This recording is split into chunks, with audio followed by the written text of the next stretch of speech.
Hello everyone, this is Vanshika Tainwala, legal intern on the Lexis & Company for the month of June, and today in this video I will be talking about the topic delegated legislation.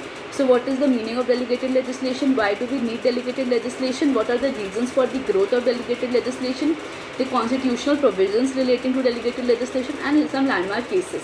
So firstly is the meaning. So when the functions of the legislature are entrusted to any other organ other than the legislature by the legislature itself, and if such other organ makes some legislations, so that legislation is known as delegated legislation.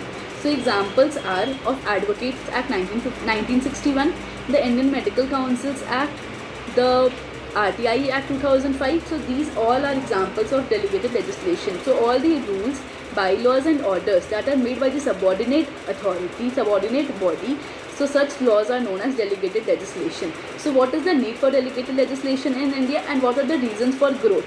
So first is the burden upon the parliament. So parliament is already overburdened with the work, so they generally delegate their powers to other authorities in order to make laws. So supposedly the Bar Council of India makes some laws in relating to the law exams and law schools. So such power is given by the parliament to the Bar Council of India in order to make the laws. So such laws are known as delegated legislation. Second is the inadequate knowledge and expertise of the parliamentarians. For we all know that the politicians and the parliamentarians, they are not adequately educated, not everyone. So there are some exceptions also. So some are not expertise in certain matters relating to the education department, health department, infrastructure department. So the parliament delegates the power to such bodies in order to make respective laws in their concerned matters, in their expertise matters. So the third point is the flexibility. So the subordinate laws which are made, they do not need many amendments, and the amendment procedure is even simple than the main laws. So the flexibility is very much in the delegated legislation. Fourthly is the emergency and contingency. So we have seen that during COVID times, the state governments have taken power in respect of their own states. So the center has delegated the power of the states in order to provide laws and in order to make laws relating to their own states according to their own circumstances. So in emergency situation like COVID, in war, in flood, in pandemic, epidemics, the parliament cannot hold the session and make one law for the whole nation. So in such emergency situations, the parliament delegates the power to the authorities, lower authorities, subordinate authorities in order to make the laws. And also in the case of contingencies, it's for example Consolidated Fund of India. So the parliament gives powers to different authorities in relation to the contingencies fund.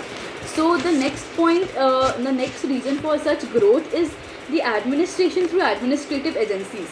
So for example, relating to the election, so elections is handled by the Election Commission of India. So the administrative agencies are given their power in order to conduct elections. So that is Election Commission of India, the Reserve Bank of India, they all are made through the statutory bodies. So they have the power in order to make their own laws. So the next is the classification of delegated legislation. Firstly is the power to bring an act into the operation. Secondly is conditional legislation, which means the power is left to the executive when the condition demands. As soon as the condition demands, the power is given to the executive and they make conditional legislation.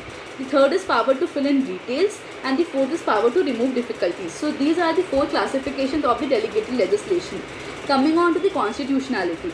So the delegated legislation is subject to judicial review, and it is seen that whether the laws made by the delegated authorities are in ambit of the constitution or not. If they are not in the ambit of the constitution, the court strikes such legislation and declare it as ultra virus, that is beyond the powers of the constitution, and it is violating the provisions of the constitution. So under Article 13 clause A, we have seen that the orders, rules, bylaws, etc. can be made, and under 13 clause 2, the state shall ensure that no laws shall be made which abridges the fundamental rights of the citizens as well as the non-citizens. So any act which is ultra vires the enabling acts and the powers exceed, such will be striked off by the court. So a recent landmark case relating to it is Chintamani, is of Chintaman Rao. In this case, in one act, the power was given to the district commission in order to set up the period of agricultural season. and the district commission also had the power to prohibit the manufacture of BDs, and no person shall be authorized to manufacture, and such the order was prohibited by the district commissioner.